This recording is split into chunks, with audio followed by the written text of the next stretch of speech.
இன்னும் எந்த உண்மை சேர்ந்தவனாயினும் இன்னும் நெருங்கி நான் உம்மை சேர்ந்திட என் உள்ளம் கவரும். நீ மறித்த இந்த ஒரு சண்டை இன்னும் நெருங்கிட என் உள்ளம் கவரும்.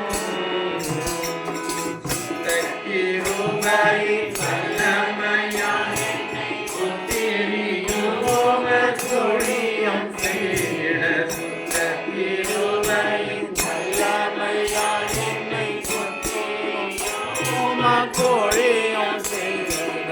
கர்த்தரே உம்மை நம்பிக்கையாயுள்ள கர்த்தரே உம்மை நம்பிக்கையாயுள்ள சித்தமே என் சித்தமாக பிழையிட என் உள்ளம் கவரும்.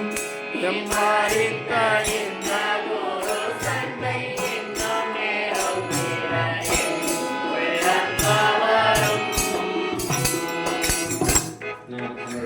நாதர் மொழிந்தருளின மூன்றாம் திருமொழி. பெண்ணே, அதோ உன் மகன். சீடனே, அதோ உன் தாய். இந்த மூன்றாவது திருமொழியை குறித்து நம் மத்தியில் இருக்கின்ற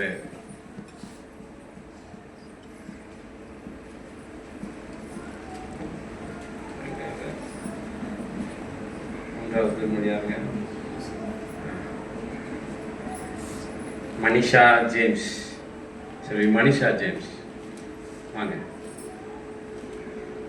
மனிஷா ஜேம்ஸ் நம்ம இடத்துல மூன்றாம் திருமொழியை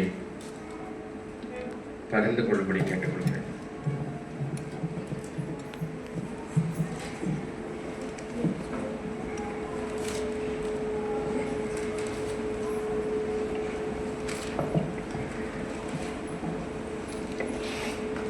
நாம் தலைகளை தாழ்த்தி ஜெபிப்போம்.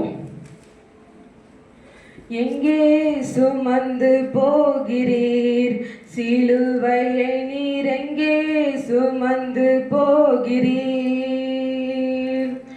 எங்கே சுமந்து போகிறீர் சிலுவையை, நீர் எங்கே சுமந்து போகிறீர்?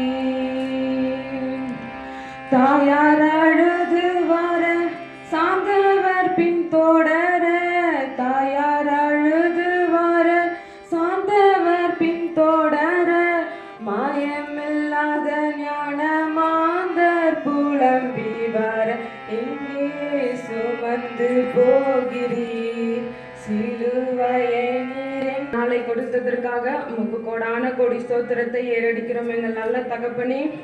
இந்த நாளை காணாமல் மண்ணுக்குள் எத்தனையோ பேர் சென்றிருக்கலாம். ஆனாலும் எங்களோட பாவத்துக்காகவும் நீங்கள் சிலுவையில் மரித்தீரே ஆண்டவரே, உமக்கு ஸ்தோத்திரத்தை நாங்கள் ஏறெடுத்துக் கொள்கிறோம். நீங்கள் இந்த சிலுவையில் மரிக்கும் பொழுது பேசின 7 வார்த்தைகளை நாங்கள் தானிக்க உங்களுடைய கிருபை எங்களுக்கு தாரும் எங்கள் நல்ல தகப்பனே.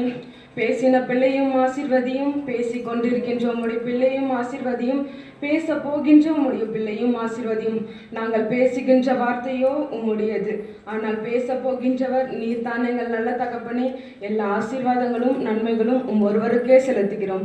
மீட்பர் இயேசு கிறிஸ்துவின் நிமித்தம் இந்த ஜெபத்தை ஏறெடுக்கிறோம் எங்கள் நல்ல தகப்பனே. ஆமென்.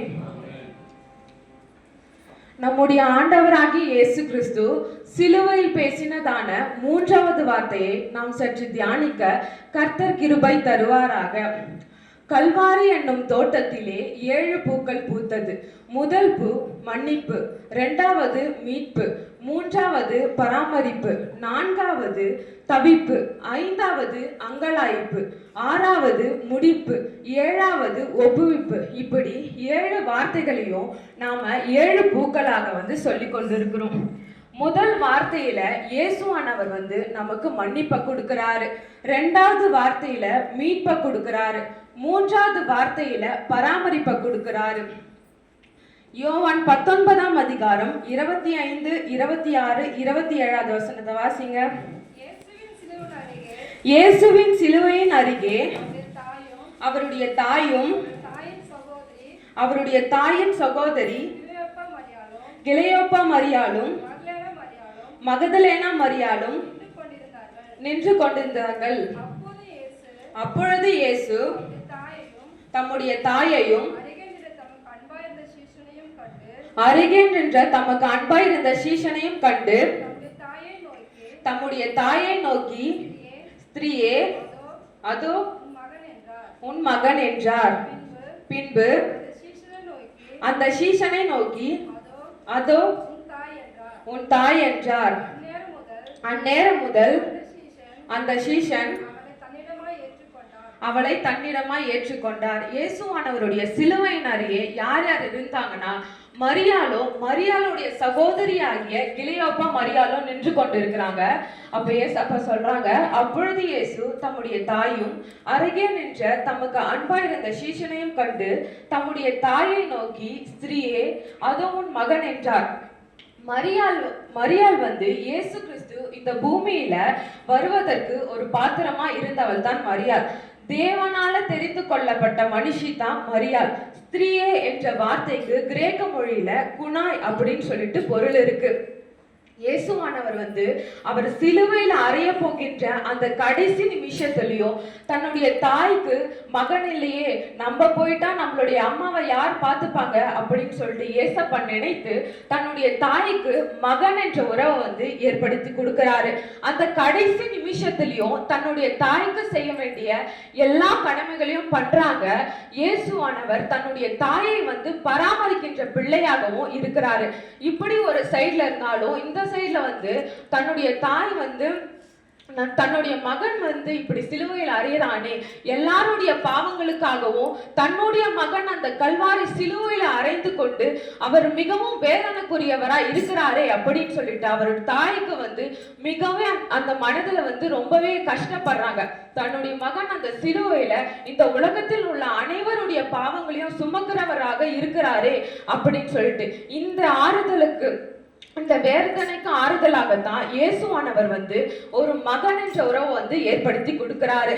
இயேசுவானவர் மாதிரி நாமும் நம்முடைய தகப்பனை பெற்றோர்களை வந்து கனம் பண்ணணும், அவங்களுக்கு வந்து மரியாதை கொடுக்கணும், அவங்கள நம்ம வந்து கீழ்ப்படியணும், அவங்களுக்கு வேண்டிய ஆதரவை வந்து நாம தான் கொடுக்கணும். அவங்கள போஷித்து அவங்களுக்கு என்னென்ன தேவைகளை பண்ணணுமோ அதெல்லாம் நாம தான் அவங்களுக்கு வந்து பூர்த்தி பண்ணணும். நாம வந்து பெற்றோர்களை கடைசி வரைக்கும் பாதுகாத்து அவங்கள பராமரிக்கின்ற பிள்ளையாக வந்து இருக்கணும்னு சொல்லிட்டு இயேசுவானவர் இந்த வசனத்தின் மூலம் நமக்கு கற்றுக் கொடுக்கிறாரு. பின்பு அந்த சீஷனை நோக்கி, அதோ உன் தாய் என்றார். அந்நேரம் முதல் அந்த சீஷன் அவளை தன்னிடமா ஏற்றுக்கொண்டார். ஃபர்ஸ்ட் என்ன சொல்றாங்க, இனிமேல இருந்து இதுதான் உன்னுடைய மகன் அப்படின்னு சொல்லிட்டு அங்க வந்து சொல்றாங்க. இங்க என்னன்னா, இனிமேல இருந்து இதுதான் உன்னுடைய தாய் அப்படின்னு சொல்லிட்டு இருவருக்குமே ஒரு உறவை வந்து இயேசுவானவர் வந்து ஏற்படுத்தி கொடுக்கிறாரு. சிலுவையின் அடிவாரம் வரைக்கும் வந்த சீடன் யாருன்னா யோவான்.